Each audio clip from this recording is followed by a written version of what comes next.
Hello, welcome to Plant Science Simplified by Ganesh Shendye. Today we will speak on transpiration pull theory. Transpiration pull theory is also called as cohesion tension theory, which has been proposed by Dickson and Joly in 1894. There are very important three features with respect to this particular theory, and they are continuous water column, that is remaining of continuous water column in the plant, and cohesion between water molecules and development of tension within the plant itself, which will facilitate the ascent of sap. And we will be looking into each these features in detailed manner. So continuous water column, there is a continuous water column from root to the stem and into the leaves. The water column is present in tertiary elements. The column operates separately but forms a continuous system through their unthickened areas. Since there are many tertiary elements running together, the blockage of one or few of them does not cause any breakage in the continuity of water column. The column of the water does not fall under the impact of gravity because forces of transpiration provide both energy and necessary pull. Cohesion, adhesion, and surface tension keep the water in pace. The second very important feature is cohesion or tensile strength. Here, the water molecules remain attached to one another by a strong mutual force of attraction, which is called as cohesion force. The mutual attraction is due to the hydrogen bonds formed among the adjacent water molecules.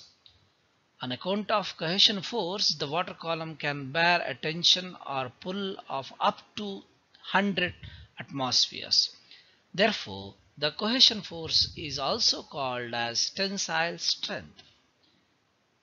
Its theoretical value is about 15,000 atmospheres, but the measured value inside the tertiary elements ranges between 45 atmospheres to 207 atmospheres. Water column does not further break its connection from the tertiary elements, that is vessels and tracheids, because of another force called adhesion force between their walls and the water molecules.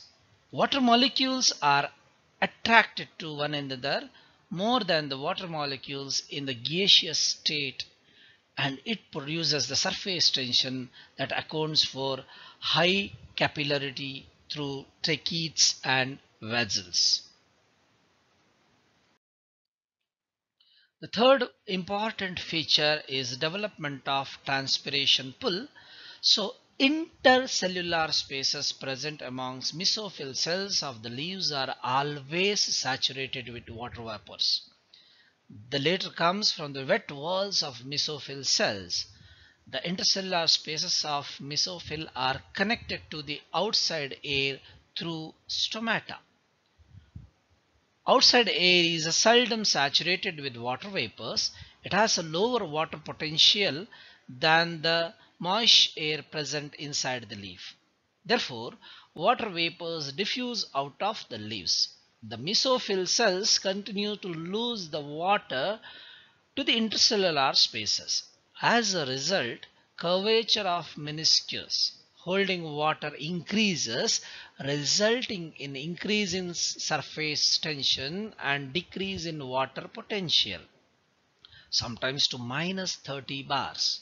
The mesophyll cells withdraw water from the deeper cells as its molecules are held together by hydrogen bond. So transpiration pull is a type of pressure which is created by the leaves and its components.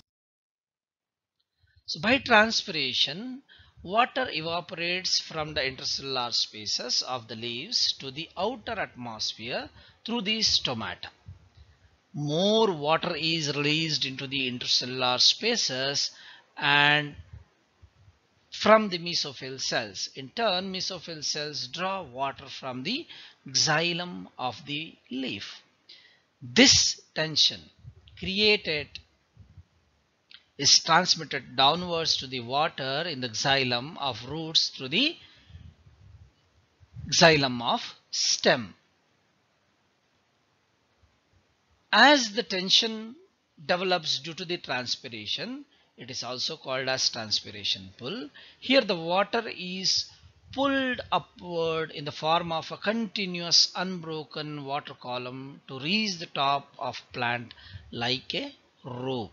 So it is very important phenomenon. Actually, the tension will be created in the outer regions.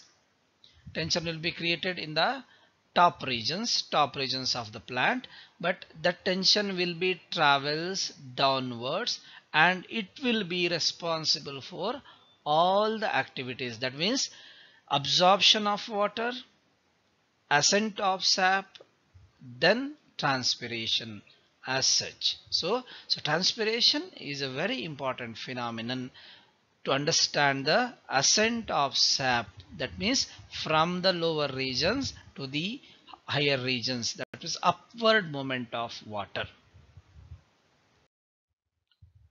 So what are the evidences in the support of this particular theory? Let us look into those things. The very important evidence is the rate of water absorption and ascent of sap closely follows the rate of transpiration. So if you consider three things: rate of transpiration, rate of ascent of sap, and rate of water absorption. So if rate of water absorption is low, sorry, transpiration is low, water absorption will be low, ascent of sap will be low. If it is more, the same thing will be the case. The second very important evidence is porous spot experiment. So here we have to take a porous spot which is continuous under the evaporation state, and at the top of continuous water column a porous spot is placed and its water is subjected to evaporation, and this column is also becomes unbreakable due to the cohesive property of water molecules while evaporation continues.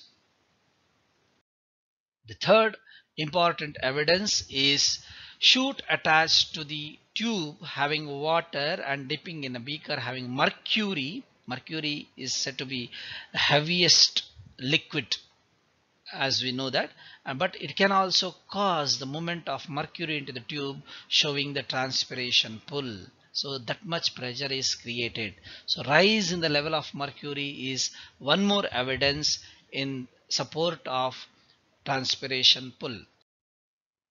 And there are certain other evidences like branch cut from a rapidly transpiring plant, water snaps away from the cut end showing that the water column is under tension, and dendrographs showing tree trunks contracted due to the narrowing of the trachea elements during the daytime and expand during the night.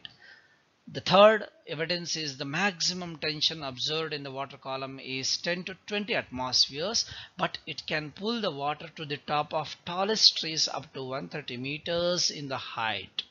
The fourth evidence what we can discuss here, though tracheidal xylem is less prone to gravitational under tension. So here the gymnosperms especially, they will have tracheids.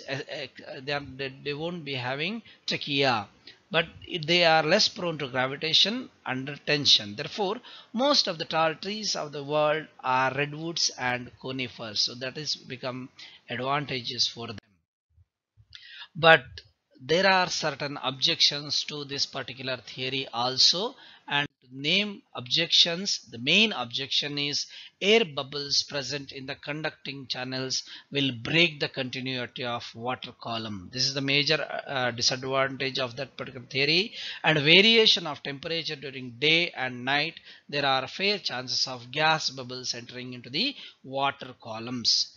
And third disadvantage is the phenomenon known as cavitation and embolism, which can block the continuity of the column, has been demonstrated by Milburn and Johnson in 1966.